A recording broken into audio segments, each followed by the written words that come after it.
Bon matin tout le monde, mon nom est Sophie, je suis représentante indépendante avec Stampin' Up et aujourd'hui je vous fais une petite vidéo pour vous comparer les deux machines à découpe et à gaufrer, soit la mini machine ainsi que la grosse ou la standard.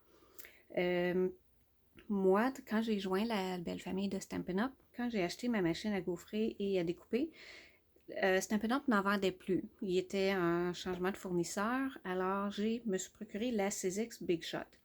Cependant, elle est quand même la même dimension et le même poids que la selle de Stampin' Up, format gros. Donc, je vous présente quand même la grosse et la mini. Et je vous montre ce qui est différent des deux et comment bien choisir la vôtre. Donc, je vais commencer avec l'évident. Elle est beaucoup plus grosse. Et quand on veut la ranger, elle prend beaucoup de place. Maintenant, Stampin' Up, ce qu'ils ont fait, ils ont fait un format qui est vraiment fantastique, qu'on peut entrer les deux ailes, si on veut, pour être capable de la ranger plus facilement. Donc ça, c'est un gros plus que je n'ai pas avec ma Sizzix, mais que vous allez avoir avec la grosse machine à découpe, ainsi que la mini avec Stampin' Up. Je vais vous parler après des plaques, quand savoir comment les changer et comment insérer les folders, les dossiers dans le fond pour faire de l'embossage. OK? Donc, je vais mettre la grosse de côté. Je n'ai pas besoin de vous dire qu'elle est vraiment beaucoup plus lourde que la mini. Donc, je la mets ici de côté pour vous parler de la mini. Donc, je vais juste voir là, si je suis dans mon écran. Je crois que oui. Ma vidéo est vraiment trop haute. Je vais fermer ça ici 2 secondes. Oui, OK, parfait. Alors, la mini machine.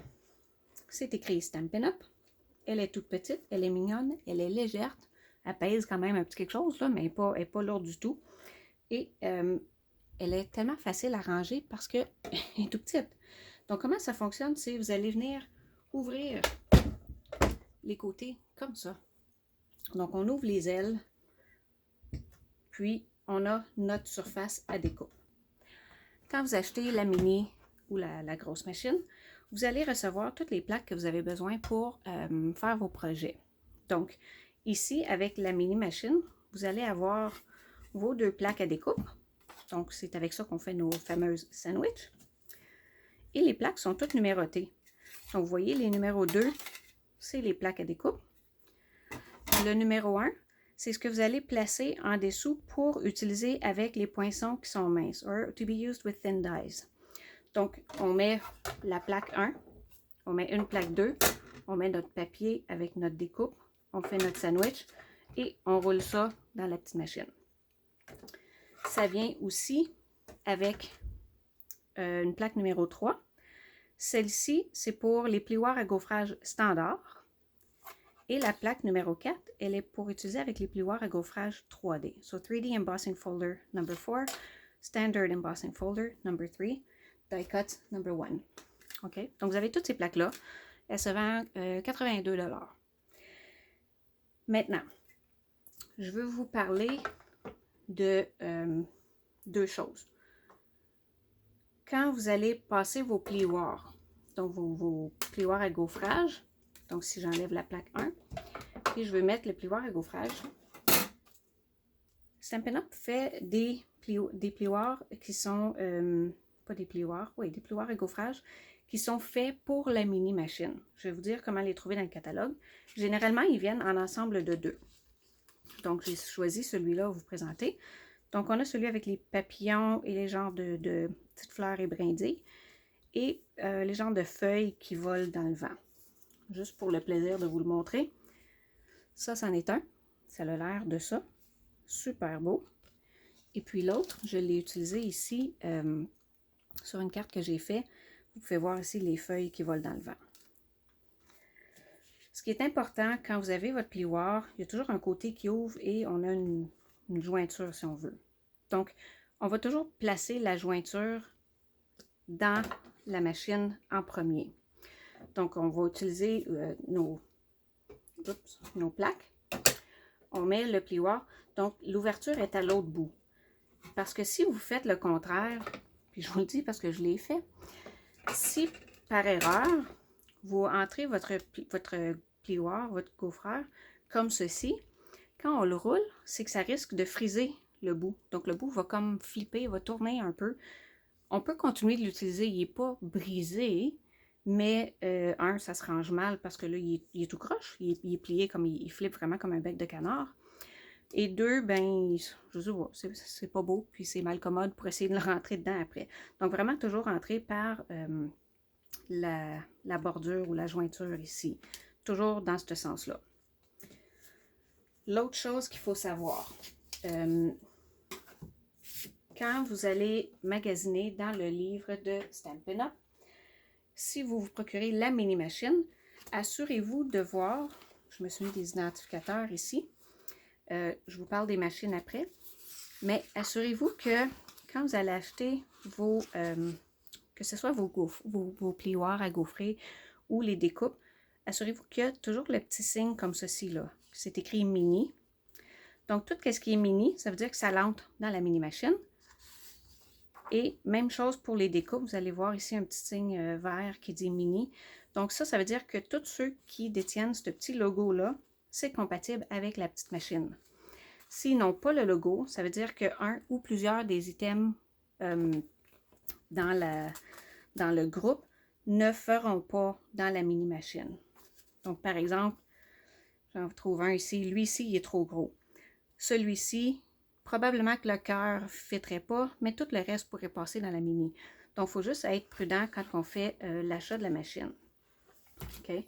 Parce qu'un plioir standard, par exemple celui-ci, qui est le plioir à gaufrage 3D des forêts de conifères, vous voyez, il est beaucoup plus gros, qui fait que, tu sais, si je le compare avec l'autre, là, il est beaucoup plus gros comme ça et comme ça, qui fait que si je regarde ma jointure, ben, je ne peux pas le rentrer dans la mini-machine.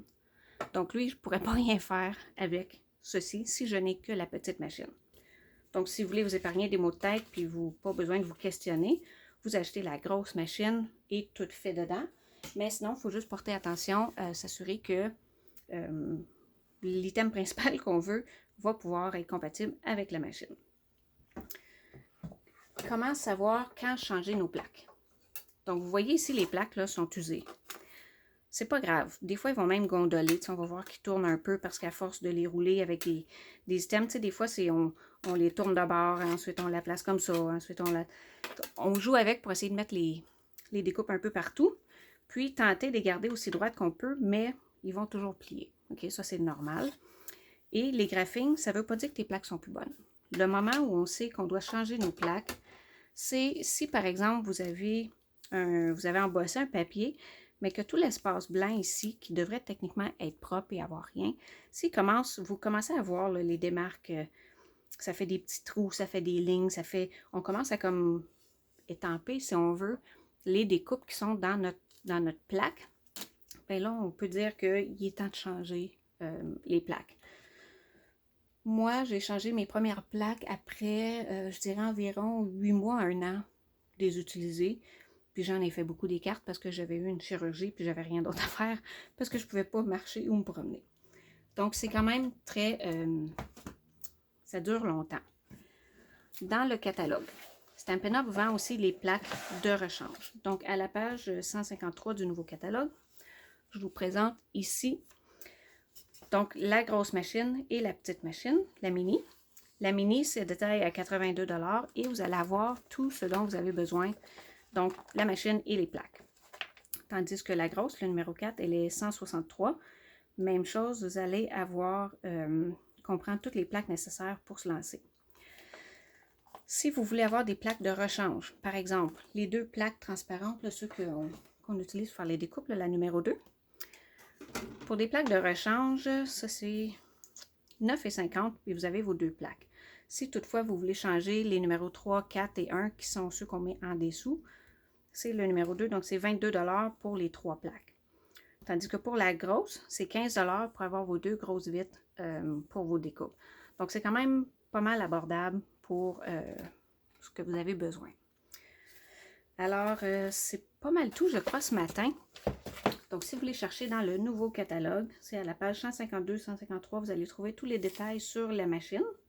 Ainsi que, je crois, est-ce que les dimensions... Les dimensions, la machine à découpe est 15,2 cm. Donc, oui, les dimensions sont dedans.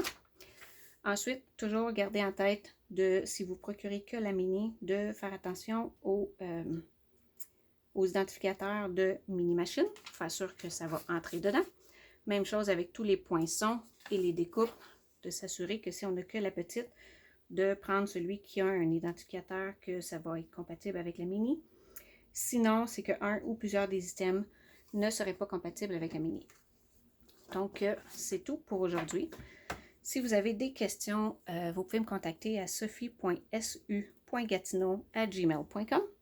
Il me fera plaisir de répondre à vos questions ou s'il y a quelque chose qui n'est pas clair ou vous voulez que j'explique mieux, n'hésitez pas, ça va me faire un grand plaisir. Et sur ce, je vous souhaite de passer un merveilleux week-end. Puis n'oubliez pas de dire un petit coucou et un petit merci aux mamans demain.